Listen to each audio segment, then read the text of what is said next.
اگر ہم کسی غیر مسلم گھر میں پیدا ہوئے ہوتے، یقیناً ایسا ہو سکتا تھا، جس دن ہم دنیا میں آئے اس دن ہزاروں کیڑے مکوڑے، ہزاروں جانور، درندے، پرندے، چرندے، حتیٰ کہ نالیوں کے کیڑے پیدا ہوئے ہوں گے۔ اللہ نے ان میں سے ہم کو نہیں رکھا، انسانوں میں پیدا کیا کہ جس دن ہم پیدا ہوئے ہو اس دن ہزاروں انسان پیدا ہوئے ہوں گے ان گھروں میں جن گھروں کے اندر کفر ہے۔ ایسا ہو سکتا تھا کہ ہم بھی انہی گھروں میں پیدا ہوتے، وہاں کا کوئی انسان ہمارے گھر میں اور ہم اس گھر میں پیدا ہوئے ہوتے، مگر نہیں، اللہ نے وہ امتحان بھی نہیں ڈالا، ہم کو اس گھر میں پیدا کیا جس گھر کا مرد بھی مسلمان، جس گھر کی وہ خاتون بھی مسلمان، جس پیٹ میں ہم نے پرورش پاری وہ بھی مسلمان۔ کسی کافر کے پیٹ میں بھی ہم پرورش پا سکتے تھے۔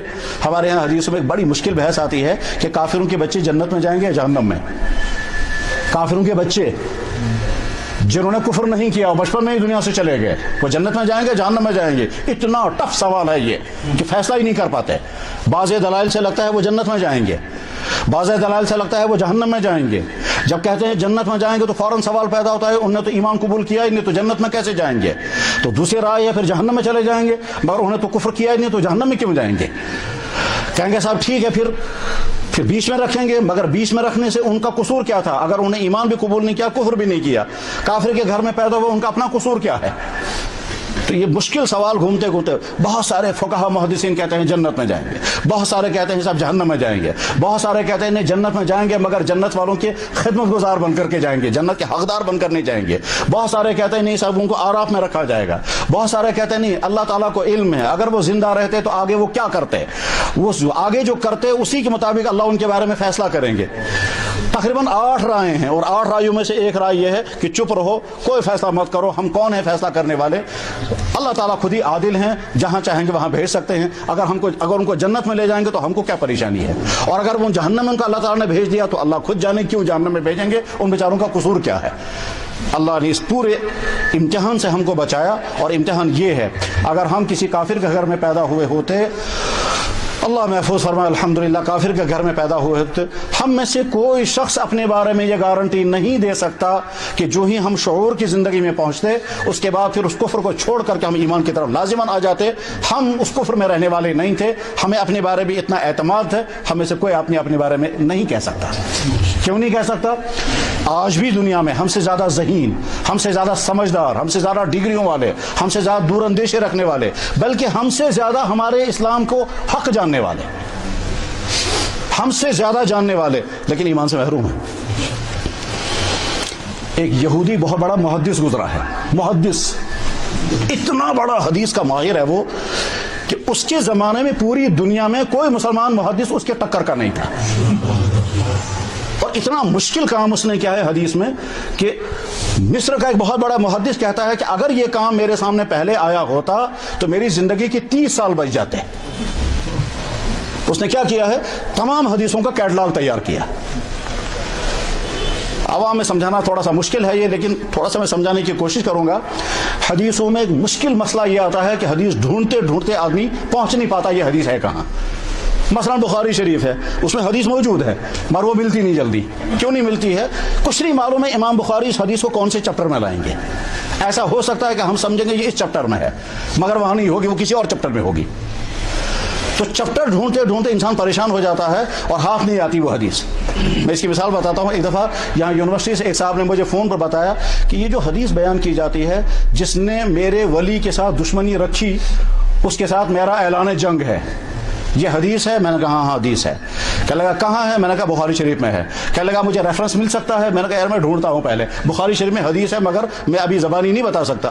میں ڈھونڈتا رہا، 1 ہفتہ لگ گیا، حدیث ہی ہاتھ نہیں آتی، اور ادھر سے یقین ہے کہ بخاری شریف میں حدیث ہے۔